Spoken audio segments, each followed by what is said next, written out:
牙买加有多开放？多数人不结婚，私生率高达80%。牙买加这个年轻的国家，人口年轻化趋势明显。据统计，30岁以下的人口占据了国家总人口的60%以上。这样的年龄结构让牙买加社会显得充满活力，男性和女性之间的交往尤为直接和开放。男女方互相爱慕，只要男性愿意承担孩子的抚养费，男女不需要结婚，不需要领证，便可与孩子的母亲及其家人就可以同居、生子，过上夫妻生活。更奇葩的是，同居后他们仍然可以继续追求自己的爱情，甚至与他人结婚也都能接受。这种自由的男女关系让牙买加社会显得与众不同，也让这里的人们能够更加真实地表达自己的感情和想法。然而，这种同居文化也带来了一个问题，那就是非婚生子现象的普遍存在。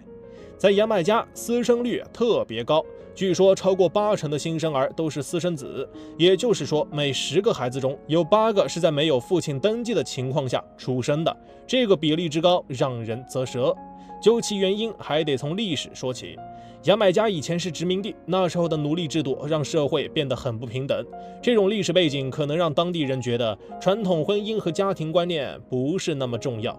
再加上现在经济发展的不算太好，年轻人更注重个人发展，可能就没那么急着结婚生孩子了。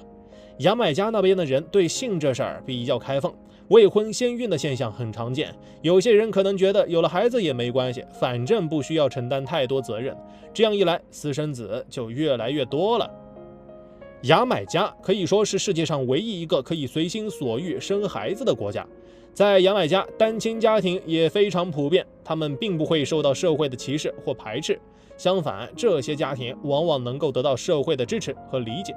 这种对单亲家庭的包容性，也体现了牙买加社会对于家庭结构多样性的认可。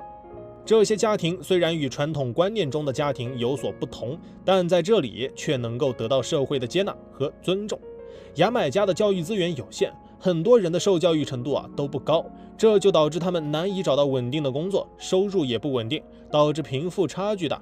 很多穷人家庭根本负担不起高昂的结婚费用，甚至连基本的生活开销都捉襟见肘。在这种情况下，结婚生娃对他们来说就是个遥不可及的梦想。于是呢，很多人就选择了未婚生育，这样既能给孩子一个家，又不会给家庭带来太大的经济压力。然而，非婚生子现象也带来了一些社会问题。首先呢，就是人口快速增长，本来有限的资源变得更加紧张。非传统家庭结构的增加，也让社会管理变得更加复杂。家庭暴力、青少年犯罪等问题层出不穷，高犯罪率也给社会带来了极大的不安定因素。超过1半的孩子在出生登记册上没有父亲的姓名，这不仅加剧了社会的不平等和分化，也让这些孩子面临着身份认同的困扰。此外，非婚生子现象还对牙买加的传统家庭观念和道德伦理产生了冲击。在传统观念中婚姻是家庭的基础，是男女双方共同承担家庭责任和义务的保障。但在牙买加，这种观念已经发生了改变，人们更加注重个人的自由和感受，对于婚姻和家庭的责任和义务也变得更加模糊和不确定。说起牙买加，可能没多少人知道，但说无父之国，可能很多人就了然于心了。牙买加80%以上的私生子率惊呆众人，也给他们的社会带来一系列问题。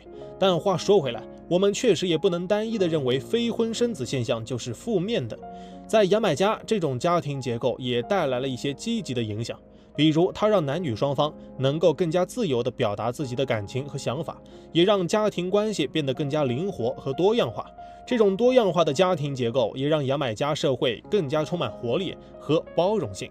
这种自由和平等的社会氛围，使得牙买加成为一个充满活力和创造力的国家。除了独特的社会风俗外，牙买加的文化和娱乐活动也是一大亮点。这个岛国拥有丰富多彩的音乐、舞蹈和美食文化，让人们在旅行中感受到无尽的欢乐和惊喜。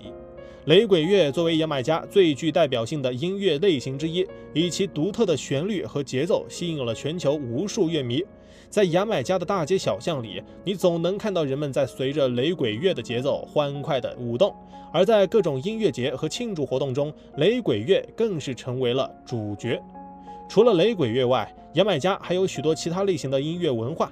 例如，在牙买加的乡村地区，你可以听到当地人们用传统乐器演奏的民间音乐；在城市里，则有许多现代流行音乐和嘻哈音乐等。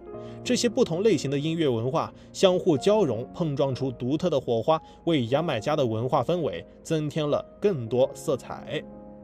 每天嗨科普，我是闪电哥，咱们下期见。